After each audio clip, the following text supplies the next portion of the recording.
Hello welcome back to Janna's recipes. ഇന്നത്തെ വീഡിയോയിൽ അടിപൊളി ടേസ്റ്റിലൊരു കൂന്തൽ നിറച്ചതിൻ്റെ റെസിപ്പി ആയിട്ടാണ് വന്നിട്ടുള്ളത്. ഇതിപ്പോൾ കോഴിക്കോട് ബീച്ചിലൊക്കെ നല്ല വൈറലായിട്ട് ഓടിക്കൊണ്ടിരിക്കുന്ന ഒരു സാധനമാണ്. അപ്പോൾ കാണുമ്പോൾ തന്നെ നമുക്ക് വായിൽ വെള്ളം മുറുന്ന ഒരു അടിപൊളി റെസിപ്പിയാണ്. അപ്പോൾ നമുക്കിത് എങ്ങനെയാണ് ഉണ്ടാക്കുന്നതെന്ന് നോക്കാം. പിന്നെ വീഡിയോ കണ്ടുകൊണ്ടിരിക്കുന്ന സമയത്ത് നിങ്ങൾക്ക് ഈ റെസിപ്പി ഇഷ്ടമാവുകയാണെന്നുണ്ടെങ്കിൽ ഒന്ന് ലൈക്ക് ചെയ്ത് സപ്പോർട്ട് ചെയ്യാനും ചാനൽ ഇതുവരെ സബ്സ്ക്രൈബ് ചെയ്തിട്ടില്ലെങ്കിൽ ചാനലൊന്ന് സബ്സ്ക്രൈബ് ചെയ്യാനും ഫോളോ ചെയ്യാനും മറക്കരുത്. അപ്പോൾ ഇന്ന് ഈ കൂന്തൽ നിറച്ചത് ഉണ്ടാക്കാനായിട്ട് ഞാനിവിടെ എടുത്തിട്ടുള്ളത് 750 ഗ്രാം കൂന്തലാണ്. കൂന്തൽ എടുക്കുമ്പോൾ ഒരുപാട് വലുതുമല്ല തീരെ ചെറുതുമല്ലാത്ത കൂന്തൽ വേണം എടുക്കാൻ. എനിക്കിപ്പോൾ ഈ ഒരു സൈസിലുള്ളതാണ് കിട്ടിയത്, അതുകൊണ്ട് ഞാൻ ഇതാണ് എടുത്തിട്ടുള്ളത്. ഇനി നമുക്കിതിന് വേണ്ടിയിട്ടുള്ള മസാല ഉണ്ടാക്കാനായിട്ട് പാനിലേക്ക് ഒരു 2 ടേബിൾ സ്പൂണോളം വെളിച്ചെണ്ണ ഒഴിച്ചിട്ടുണ്ട്. ഇതിലേക്ക് 2 സവാള പൊടിയായിട്ട് കട്ട് ചെയ്തതും കുറച്ചധികം കറിവേപ്പില ചെറുതായിട്ട് കട്ട് ചെയ്തതും കൂടി ചേർത്തിട്ട് ഒന്ന് വഴറ്റിയെടുക്കാം. സവാള ചെറുതായിട്ടൊന്ന് വഴന്നിട്ട് ഒന്ന് സോഫ്റ്റായിട്ട് വന്നാൽ നമുക്കിതിലേക്ക് എരിവിനായിട്ട് പച്ചമുളക് ചേർത്ത് കൊടുക്കണം. അപ്പോൾ ഞാനിവിടെ ഒരു പച്ചമുളക് പൊടിയായിട്ട് കട്ട് ചെയ്തിട്ട് അതാണ് ചേർത്ത് കൊടുത്തിട്ടുള്ളത്. ഇതിൻ്റെ കൂടെ തന്നെ 1 ടീസ്പൂൺ ഇഞ്ചി വെളുത്തുള്ളി പേസ്റ്റ് കൂടി ചേർത്തിട്ടുണ്ട്. ഇനി ഇതെല്ലാം കൂടി നന്നായിട്ടൊന്ന് വഴറ്റിയെടുക്കണം. ഇഞ്ചി വെളുത്തുള്ളിയുടെ ആ പച്ചമണം പോകുന്നത് വരെ നന്നായിട്ടൊന്ന് വഴറ്റിയെടുക്കാം. അതിനുശേഷം ഇതിലേക്ക് ഒരു 1/4 ടീസ്പൂൺ മഞ്ഞൾപ്പൊടി ചേർക്കുന്നുണ്ട്. പിന്നെ 1/2 ടീസ്പൂൺ മല്ലിപ്പൊടിയും 1 ടീസ്പൂൺ മുളക് പൊടിയാണ് ചേർത്തിട്ടുള്ളത്.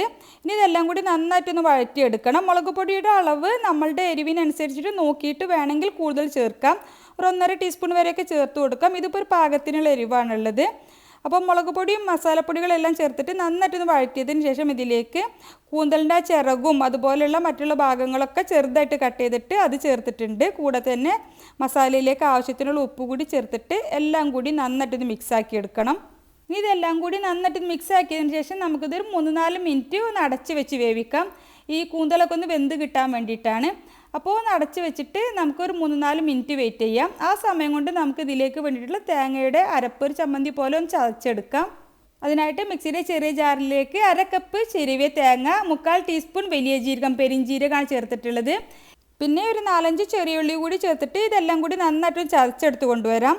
ഈ സമയം കൊണ്ട് നമ്മളുടെ മസാലയൊക്കെ നന്നായിട്ട് വെന്തിട്ടുണ്ട്. കൂന്തലിൽ നിന്നൊക്കെ കുറച്ച് വെള്ളം ഇറങ്ങി വന്നിട്ടുണ്ടാവും. അപ്പോൾ അത് ഫ്ലെയിം ഒന്ന് കൂട്ടി വെച്ചിട്ട് അതൊന്ന് വറ്റിച്ചെടുക്കാം. അതിനുശേഷം നമുക്കിതിലേക്ക് ചതച്ചെടുത്തിട്ടുള്ള തേങ്ങയുടെ കൂട്ടി ചേർത്തിട്ട് നന്നായിട്ടൊന്ന് മിക്സാക്കി എടുക്കാം. എല്ലാം കൂടി നന്നായിട്ട് മിക്സ് ആക്കിയിട്ട് തേങ്ങയുടെ മിക്സ് ചേർത്താൽ പിന്നെ ഒരു 1-2 മിനിറ്റ് നന്നായിട്ടൊന്ന് വഴറ്റിയെടുക്കണം. ആ തേങ്ങയുടെ ആ പച്ച ടേസ്റ്റ് ഒന്ന് പോകാൻ വേണ്ടിയിട്ടാണ്. നന്നായിട്ട് എല്ലാം കൂടി ഒന്ന് മിക്സാക്കി കഴിഞ്ഞാൽ പിന്നെ നമുക്കിതിലേക്ക് കുറച്ച് മല്ലിയില ചേർത്ത് കൊടുക്കാം. അപ്പോൾ ഞാനൊരു 2-3 ടേബിൾ സ്പൂണോളം മല്ലിയില പൊടിയായിട്ട് കട്ട് ചെയ്തിട്ട് അതുകൂടി ചേർത്ത് കൊടുത്തിട്ടുണ്ട്. എന്നിട്ട് വീണ്ടും നന്നായിട്ടൊന്ന് വഴറ്റിയെടുക്കുകയാണ്.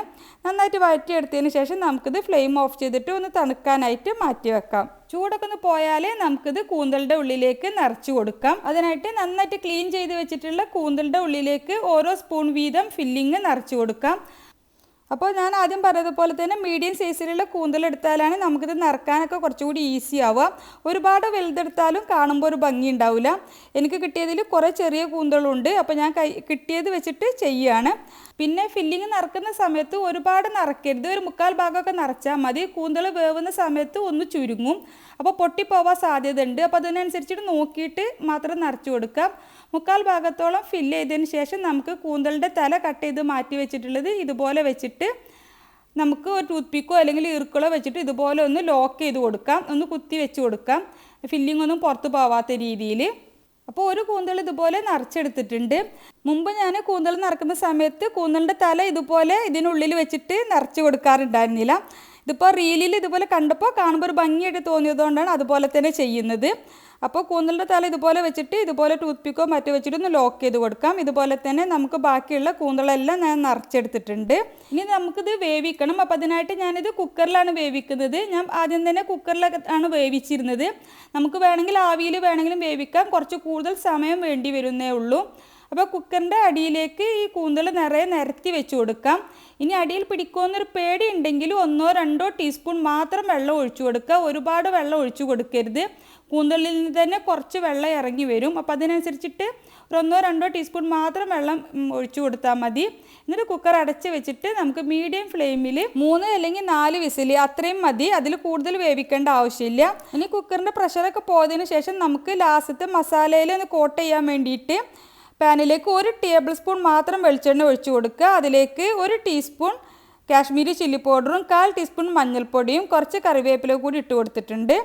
എന്നിട്ട് ചെറിയ ഫ്ലെയിമിൽ ഒന്ന് വഴറ്റിയെടുക്കാം. ഫ്ലെയിം കൂട്ടി വെക്കരുത്, അങ്ങനെ ആകുമ്പോൾ മസാലപ്പൊടികൾ കരിഞ്ഞു പോവും.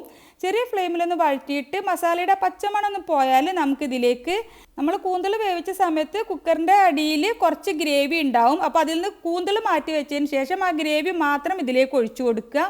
എന്നിട്ട് ഈ ഗ്രേവി ഒന്ന് വറ്റിച്ചെടുക്കണം. ഒരുപാട് ലൂസാണെന്നുണ്ടെങ്കിൽ കുറച്ചൊന്ന് വറ്റിച്ചെടുക്കണം. അപ്പോൾ ഈ ഗ്രേവിയിലേക്ക് ആവശ്യത്തിനുള്ള ഒരു 1/4 ടീസ്പൂൺ അടുത്ത് ഉപ്പ് കൂടി ചേർത്ത് കൊടുത്തിട്ടുണ്ട്. ഉപ്പ് ഒരുപാട് കൂടി പോയത്, അത് ശ്രദ്ധിക്കണം. അപ്പോൾ ആ മസാല ഒന്ന് വറ്റിയാൽ നമുക്കിതിലേക്ക് വേവിച്ച് വെച്ചിട്ടുള്ള കൂന്തൽ ചേർത്ത് കൊടുക്കാം. എന്നിട്ട് നന്നായിട്ട് ഇത് മിക്സാക്കി എടുക്കാം. മസാല എല്ലായിടത്തേക്കും ആവുന്ന രീതിയിൽ നന്നായിട്ട് ഇത് മിക്സാക്കി എടുക്കാം. നന്നായിട്ട് മിക്സ് ആക്കിയതിന് ശേഷം നമുക്കിതിലേക്ക് നമ്മൾ ചേർത്തിട്ടുള്ള എരിവ് നോക്കിയിട്ട് ഒരു 1/4 ടീസ്പൂണോളം കുരുമുളക് പൊടി അവസാനമായിട്ട് ചേർക്കുന്നുണ്ട്. അതിൻ്റെ കൂടെ തന്നെ കുറച്ച് മല്ലിയിലയും കറിവേപ്പില കൂടി ഇട്ട് കൊടുത്തിട്ടുണ്ട്. എല്ലാം കൂടി നന്നായിട്ട് മിക്സ് ആക്കി എടുക്കണം. ഇതുപോലെ ലാസ്റ്റ് കുരുമുളക് പൊടി ചേർക്കുന്ന സമയത്ത് നല്ലൊരു ടേസ്റ്റാണ്. കുരുമുളക് പൊടി ചേർത്തിട്ട് എല്ലാം കൂടി നന്നായിട്ട് മിക്സ് ആക്കി യോജിപ്പിച്ചതിന് ശേഷം നമുക്ക് ഫ്ലെയിം ഓഫ് ചെയ്യാം. അപ്പോൾ ചൂടോട് കൂടിയിട്ട് നമുക്ക് നല്ല ചൂട് കട്ടൻ്റെ കൂടെ കഴിക്കാൻ അടിപൊളി ടേസ്റ്റാണ്.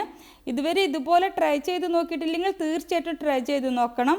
അപ്പോൾ മുമ്പൊക്കെ ഒരുപാട് ചെയ്തിരുന്നതാണ്. ഇപ്പോൾ ഈ റീല് കണ്ടപ്പോഴാണ് ഈ റെസിപ്പിയെക്കുറിച്ച് തന്നെ ഓർമ്മ വന്നത്. ഇതുവരെ ഇതുപോലെ ട്രൈ ചെയ്ത് നോക്കിയിട്ടില്ലെങ്കിൽ ട്രൈ ചെയ്തിട്ട് നിങ്ങളുടെ അഭിപ്രായം കമൻ്റായിട്ട് അറിയിക്കുക. നിങ്ങൾക്ക് ഈ റെസിപ്പി ഇഷ്ടമെങ്കിൽ ഒന്ന് ലൈക്ക് ചെയ്ത് സപ്പോർട്ട് ചെയ്യാനും ചാനൽ ഇതുവരെ സബ്സ്ക്രൈബ് ചെയ്തിട്ടില്ലെങ്കിൽ ചാനലൊന്ന് സബ്സ്ക്രൈബ് ചെയ്യാനും ഫോളോ ചെയ്യാനും മറക്കരുത്. ഇൻഷാ അല്ലാഹ് മറ്റൊരു അടിപൊളി റെസിപ്പിയുമായിട്ട് നമുക്ക് വീണ്ടും കാണാം. Thank you for watching.